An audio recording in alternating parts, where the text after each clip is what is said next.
Hey Paul, we're about 21 hours from the weigh-in. How you feeling? I feel good. I did a little cut before all this, so I'm obviously a little bit dragging right now. I'm sorry for that, but I just want to really make sure that I'm going to be on weight tomorrow morning. So I just wanted to get a head start, and phew, I can't believe how well that little first cut went. And then I'll go sleep after this, and then we'll do the rest of it later tonight. But man, it was flowing out of me. So we're in a very, very good spot right now. So if I don't look great, it's because I'm cutting weight. So I apologize. Fair enough. And how much, I mean, if you weren't doing this, training for the triathlon and everything, this wouldn't have been a possible scenario for you, right?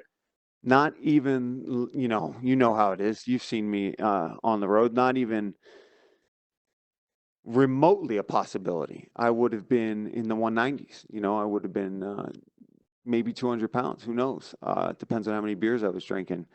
But that wasn't the case. I was doing massive amounts of cardio. I mean, we're talking 10-mile runs some days and 50-mile bike rides and 1.5-mile swims in the morning with different snorkels and pool boys and fins. I mean, I was doing full-blown, like really training for this thing and still hitting pads and doing some MMA as well. So the weight was in the 70s just walking around, where normally it's in the high 80s to 90s. So it's kind of like a weird coincidence, right? That I did this thing. I kind of put MMA out of my mind, and because of that, it kind of forced itself back into my life, which is kind of awesome because I didn't want MMA to be done in my life, but I started getting a little bitter towards the division and the way everything was going, and I didn't see that road anymore, And I told you guys from the beginning, if I don't see that path towards the top,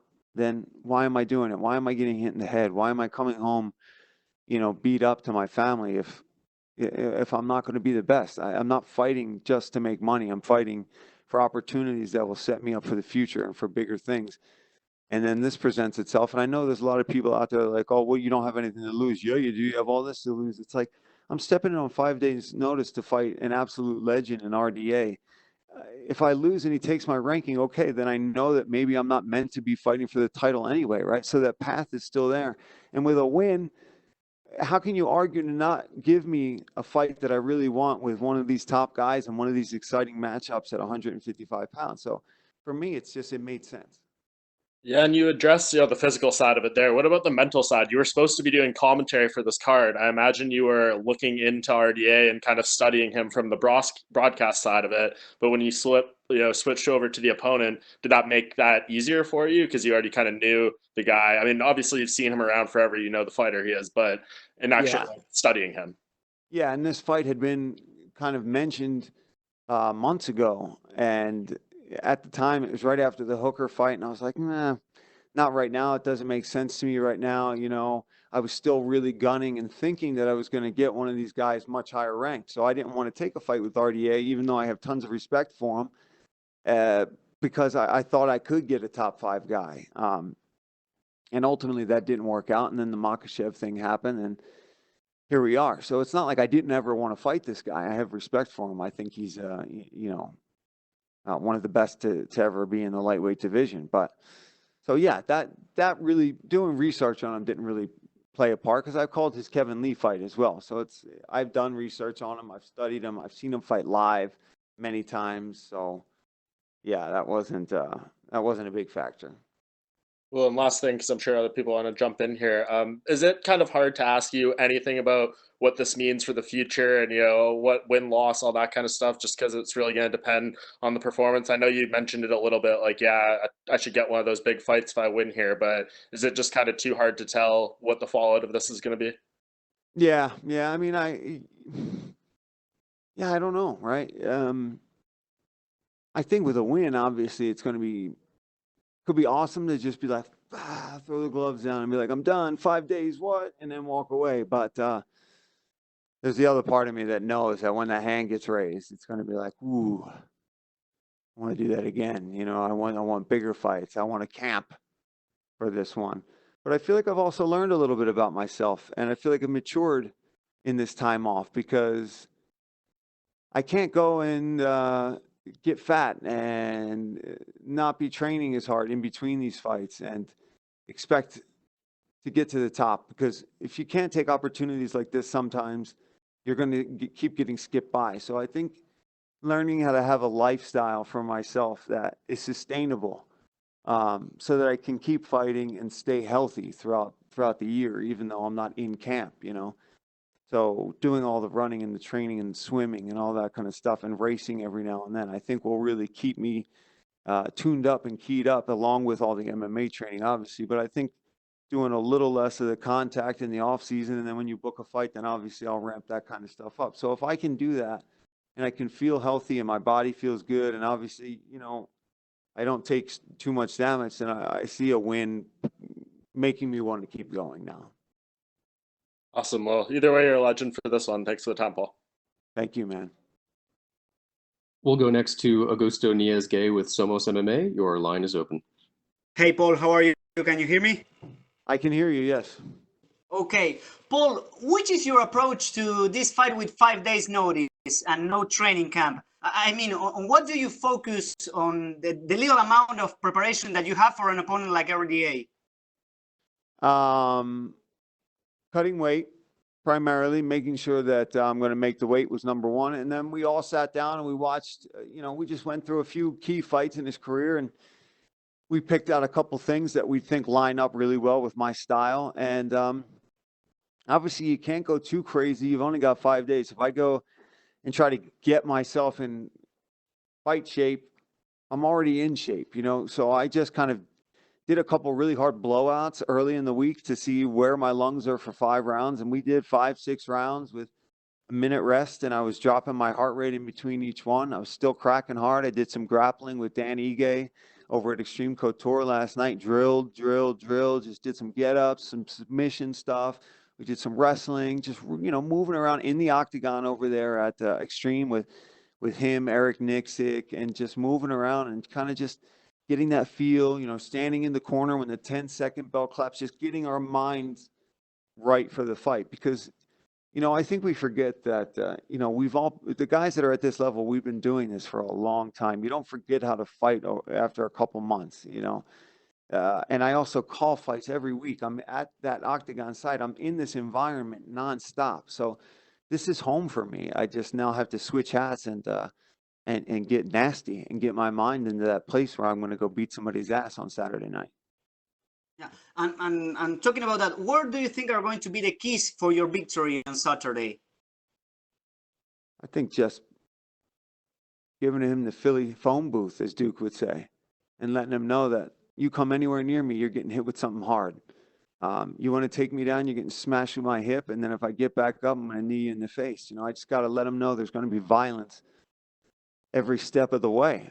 And I think he fights a little bit like that. So I think the fans are in for a good one. I think that this fight, the way it's switched up, I mean, even though Makhachev is an absolute beast, it's a different fight, right? I think we're going to see a lot of grappling in that fight with him and Makhachev, whereas now, if I can keep it on the feet and my defense on, you know, on the takedowns holds up, I think we're going to see quite a good battle on the feet between somebody that's got really good boxing from the southpaw stance and more of a Muay Thai stylist and myself, who likes to clash in a little bit and use the clinch.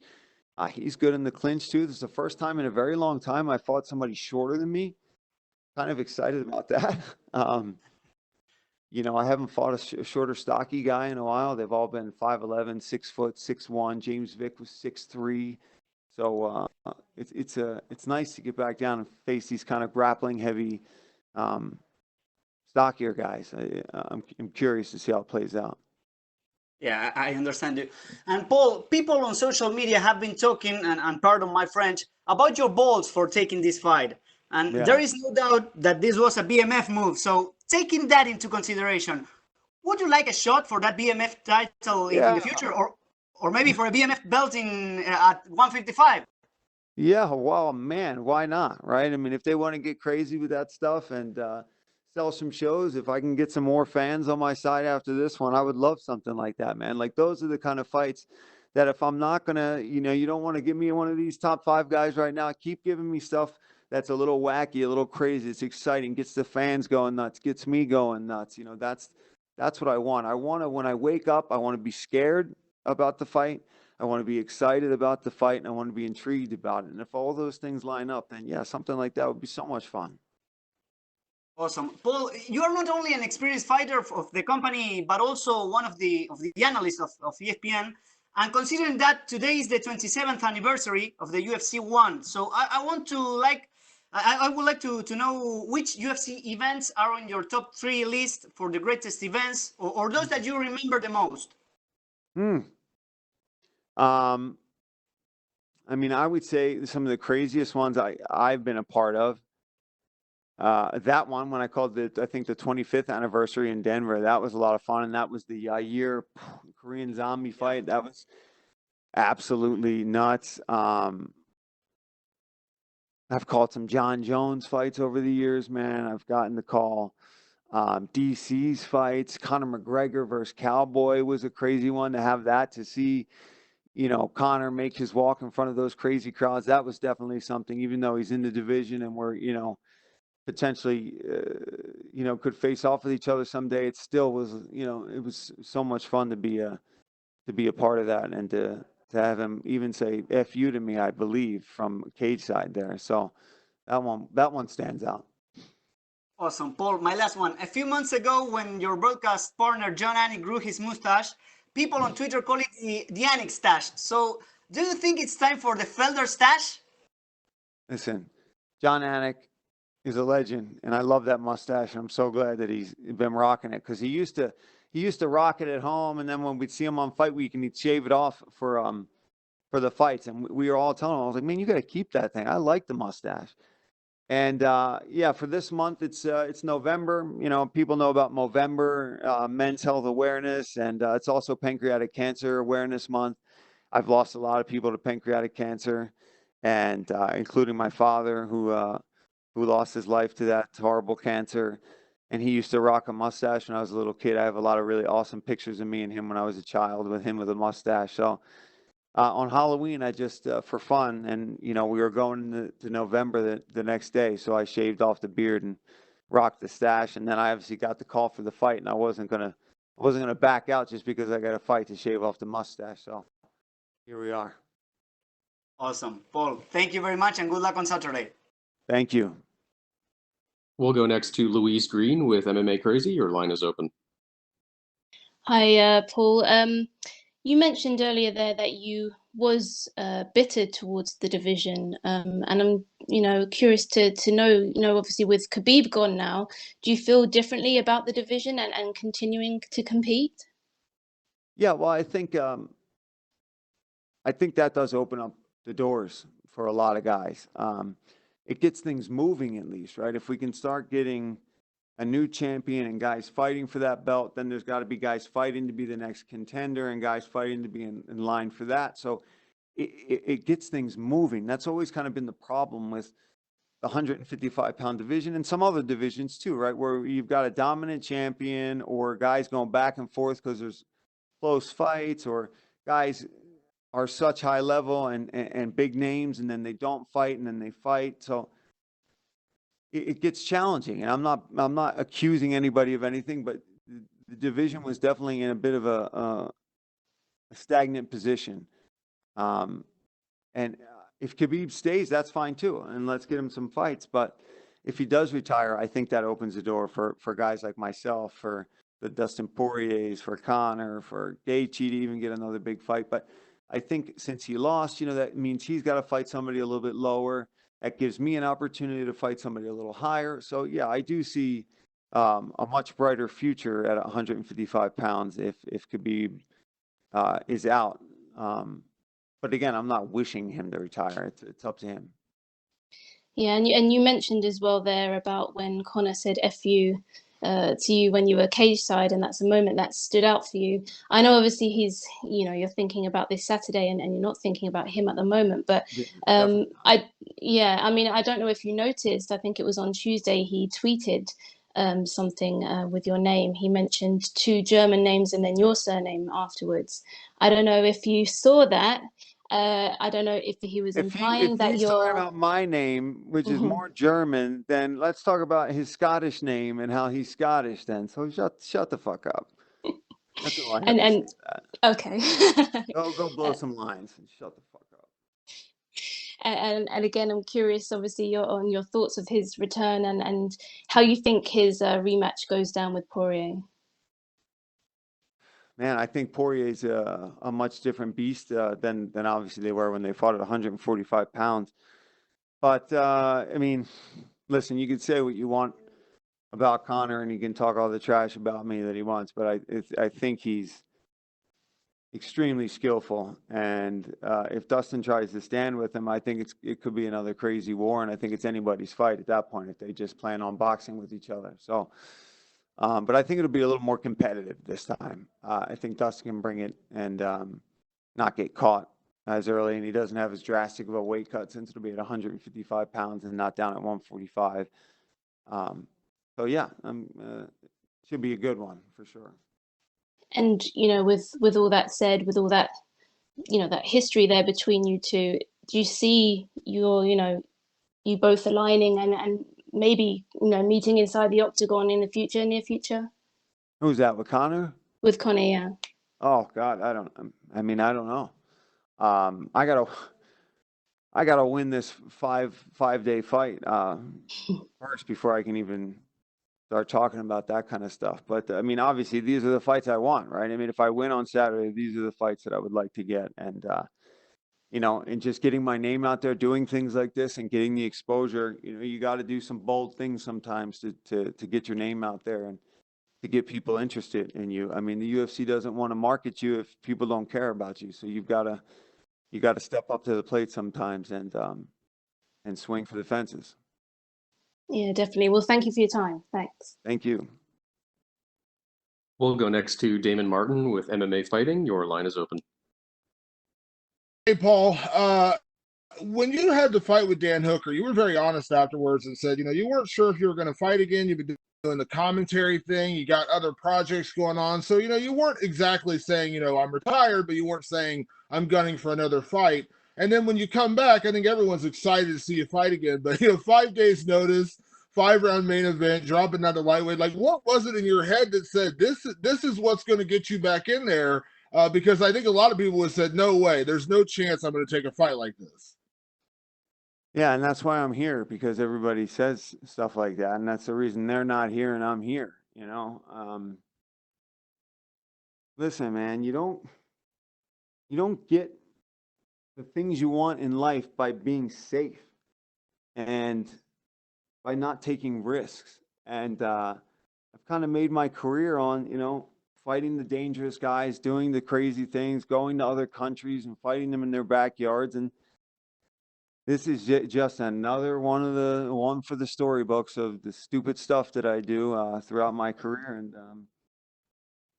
I don't know. It's what I've made my career off of. And I've never been that guy that's had to take a fight on crazy short notice like this. I've taken a fight like on a month's notice when I fought Ross Pearson. Me and him both took it on like 4 weeks' notice. Both of us were coming off losses and wanted to get back in there. But that's the closest I've ever come to a short notice fight. And let me tell you this weight cut is better than that weight cut was.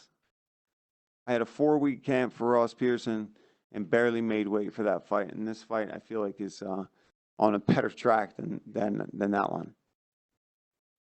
And taking a fight like this, we've seen it a couple of times this year where guys or girls have had to step in and kind of fill a main event slot. And we've seen a couple of 3-round main events, which is kind of unusual. And then we saw a fight like Brendan Allen and Sean Strickland come together for this card where both guys said, listen, there's no way we're going to make 185. So they're doing a catchweight. Like, did that ever, like, did you ever discuss that with you? Said, hey, maybe we do a 160 catchweight, or maybe we do a 3-round fight. Like, you doing this on 5 days notice is crazy enough, but 155 and 5 rounds. I don't know. There's a handful of fighters in the world that would be willing to do that.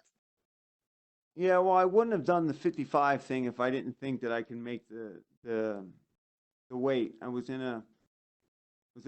walking around pretty skinny recently, and I want to make all the money, and I want to get to some extra money. And if you want to negotiate for bigger paychecks and more stuff, you can't be like, but it's got to be this, this, and this, because then they'd have been like, okay, we'll give you a catch weight. Okay, we'll give you 3 rounds, but you're not getting anything else. You know what I mean? Like if you want to get more out of it, you got to be willing to do some stuff too. So I was like, all right, look, I'll do 55. I'll do 5 rounds. I want this. And here we are.